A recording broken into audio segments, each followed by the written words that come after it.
um perfil geral do livro. Eu vou pedir a vocês que me passem o que cada grupo fez. Se vocês escreveram na apostila, vocês podem me entregar na próxima semana, entrega que depois eu pego. E aí eu vou corrigir junto com vocês, depois eu devolvo para vocês e tal. Mas deixa eu só passar aqui um panorama do livro, para que a gente possa chegar a alguns denominadores. Eu passei em alguns grupos, é porque o tempo é muito curtinho mesmo, e todo mundo quer expressar alguma coisa, e se eu trouxesse aqui na frente, a gente ia sair meia-noite daqui, então essa não é a ideia. Então, eu vou falar aqui um pouco do que eu vi em cada grupo aqui, e do que a gente foi construindo junto, do que a gente foi pensando junto.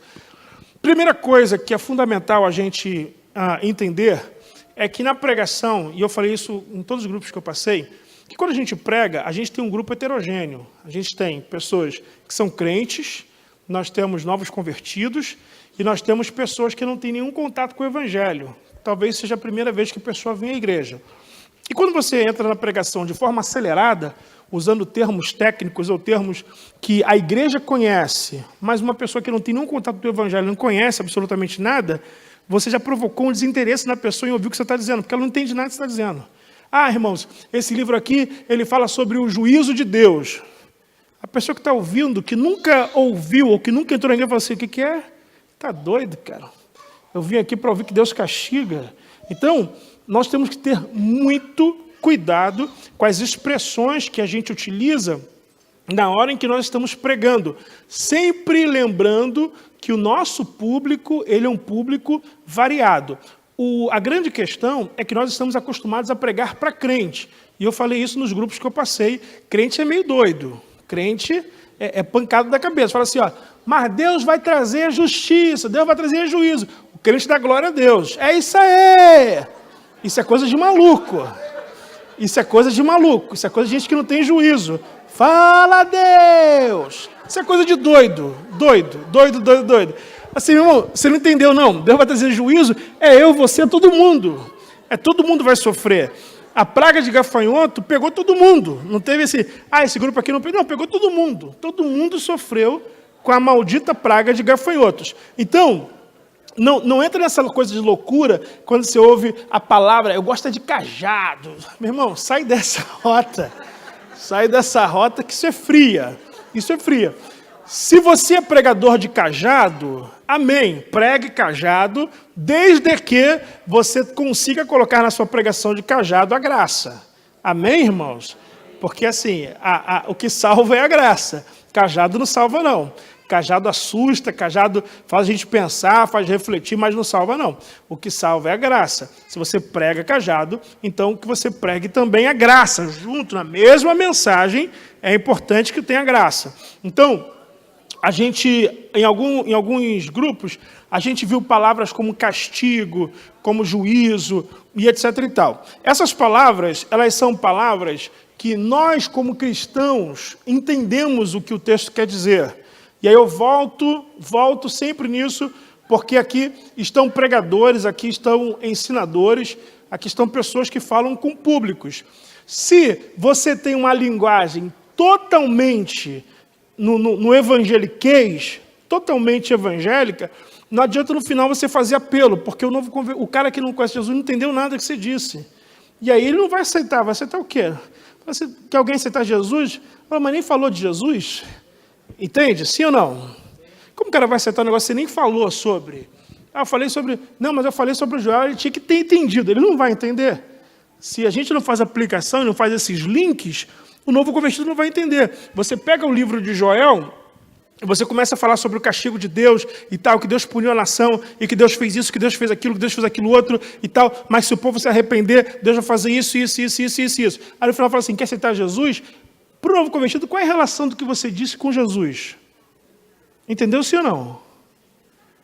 Se você não colocar Jesus na sua mensagem, não adianta no final você perguntar se alguém quer aceitar, porque o cara fala assim, mas ele nem falou de Jesus? Pegou, irmãos? Percebe como a gente falha nessas coisas?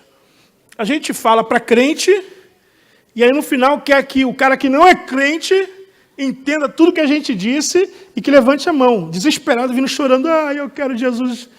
Esse camarada não entendeu absolutamente nada do que você disse. Nada, nada, nada. E ele continua indo à igreja falando assim, eu até gosto da mensagem, mas eu ainda não decidi aceitar a Jesus. Por quê? Porque talvez Jesus não esteja claro para ele. Talvez na mensagem que a gente está pregando, ele entenda os princípios, ele já entendeu quem é Deus, ele já entendeu como tem que ser a relação com Deus, mas talvez ele não tenha entendido Jesus ainda nessa história toda. Então, na nossa mensagem de pregação, de retorno para Deus, lembre-se sempre, Jesus é o caminho. Não tem como voltar para Deus sem passar por Jesus Cristo. Não tem como você pregar uma mensagem sem você citar Jesus. Amém, irmãos? Não pregue nenhuma mensagem que você não cite Jesus. Cite e explique o que Cristo, ou onde Cristo se encaixa naquela mensagem. Porque se você explicou o livro de Joel e não explica como Cristo se encaixa naquela mensagem, a pessoa vai falar assim, mas aí eu não entendi. Não sei por que eu levantaria minha mão para aceitar Jesus. Então, eu sei que os irmãos gostam de pregar o livro de Joel e ver o fogo cair no derramamento do Espírito Santo, todo mundo profetizando e tal, 50 mil batizados com o Espírito Santo. Eu também gosto, também fui criado no manto, sou do manto, e gosto do manto.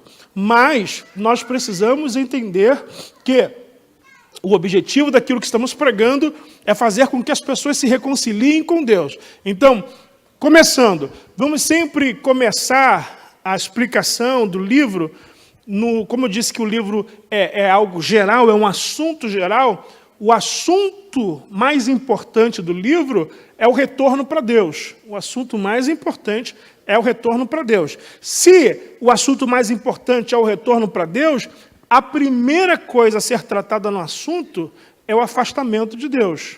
O afastamento do homem em relação a Deus. O homem se afastando de Deus. O homem se afastando de Deus gera as seguintes consequências. Eu expliquei um pouco ali sobre a diferença do termo consequência e castigo. A gente entende castigo na boa. Entende castigo? Não, Deus vai e derrama um castigo sobre o povo e etc. E você entende que o castigo é o juízo, você entende que o castigo é porque o povo desobedeceu, você entende que o castigo é porque o povo se afastou. Quem não está com a nossa linguagem, acostumado à nossa linguagem, entende castigo como a gente entende castigo no português. É pegar e falar assim, senta aí, menino, está de castigo. Castigo por quê? Porque está de castigo, acabou. Não gostei do que você fez. Essa é a imagem de castigo que as pessoas têm. Então, se você não explicar o que é isso, a imagem que a pessoa fica de Deus é que Deus é um Deus que castiga as pessoas. Deus é uma pessoa que não gostou do que você fez, está de castigo. Aí, gera-se uma relação de medo. Eu não posso fazer isso, porque senão Deus vai me castigar. Então, a relação que devia ser uma relação saudável, vai começar a ser uma relação baseada no medo.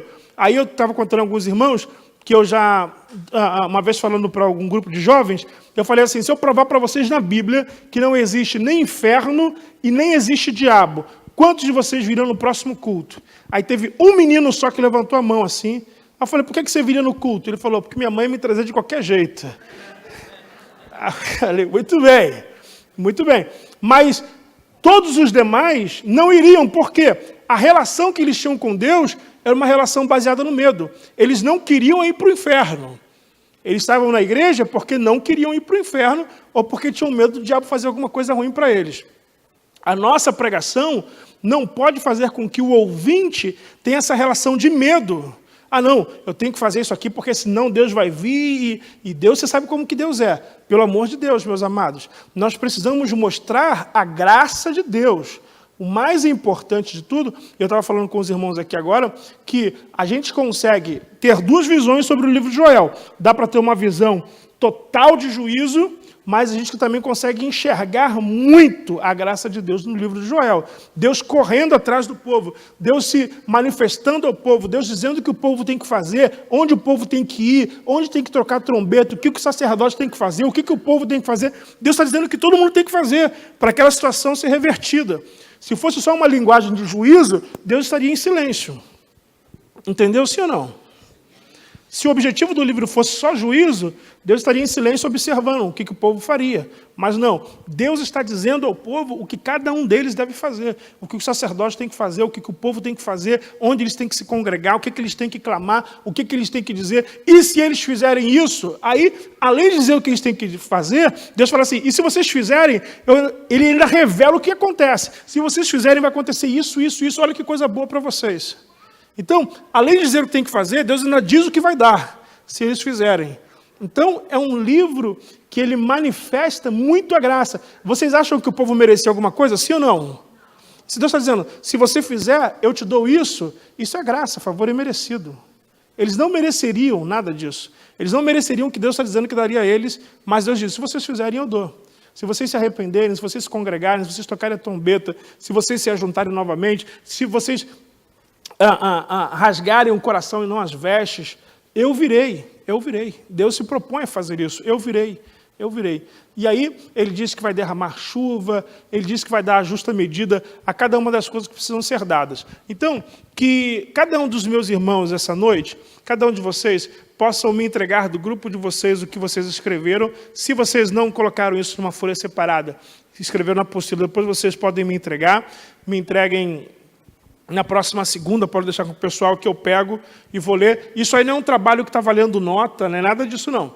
Isso aí é somente para que eu possa fazer alguns apontamentos ao que vocês fizeram, para ajudar vocês depois a fazerem ali a leitura e perceberem o que a gente pode melhorar. Não é que vai estar errado, tá? Nenhum dos grupos errou nas coisas que colocou de forma alguma. Todos fizeram com bastante cuidado, com bastante cautela, mas é o que a gente pode abrir mais de informação, o que a gente pode enxergar mais de uma forma substancial no texto. Amém, irmãos? Alguma dúvida? Um pontinho para dar seriedade? É graça? Não, graça é só com Deus.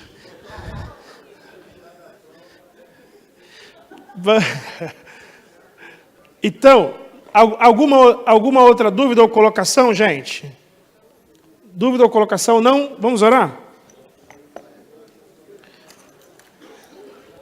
Orar a fim de que todos sejam levados pelo Senhor. Não esqueçam de mandar a mensagem para mim, de entregar o trabalho.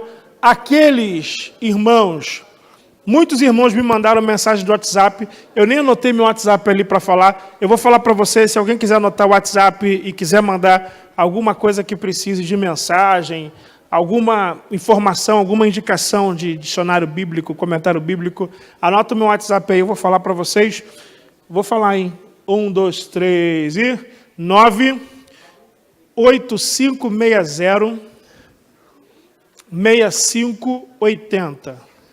98560 6580. Se você estiver preparando algum estudo, alguma mensagem e precisar de alguma ajuda, eu espero que eu possa ajudar, trazendo alguma informação, ou então simplesmente falando assim, meu irmão, vai nessa tua força, que isso aí é maná de Deus. Amém? Vamos orar, queridos. Pai, te somos gratos porque o Senhor tem sido bom para conosco. Te agradecemos por esse tempo precioso que passamos aqui, debruçados na tua palavra, pensando como igreja, analisando e trabalhando em cima de um texto bíblico.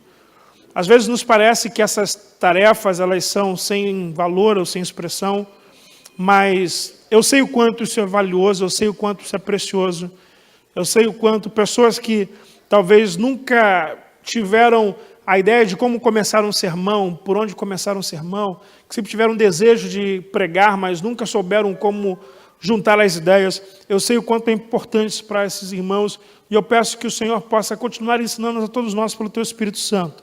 Que o Senhor nos leve agora em segurança aos nossos destinos, que o Senhor nos livre de todos os males, que a Tua bênção esteja sobre a nossa vida, esteja sobre a nossa casa, que no dia de amanhã nós possamos transmitir a mensagem do Evangelho com palavras, se não com palavras, com atitudes. Oramos em nome de Jesus. Amém. Estenda suas mãos para a bênção apostólica. Eu não sei se segunda-feira que vem terá aula por ser feriado. Não tem? Então está cortado. você vai ter folga na segunda-feira que vem. Que a graça do nosso Senhor e Salvador Jesus Cristo, o grande amor de Deus, nosso Pai, a comunhão e as consolações do Espírito Santo sejam com você e com todos que aguardam a vinda de Jesus e que todos digam amém. Deus te abençoe em nome de Jesus.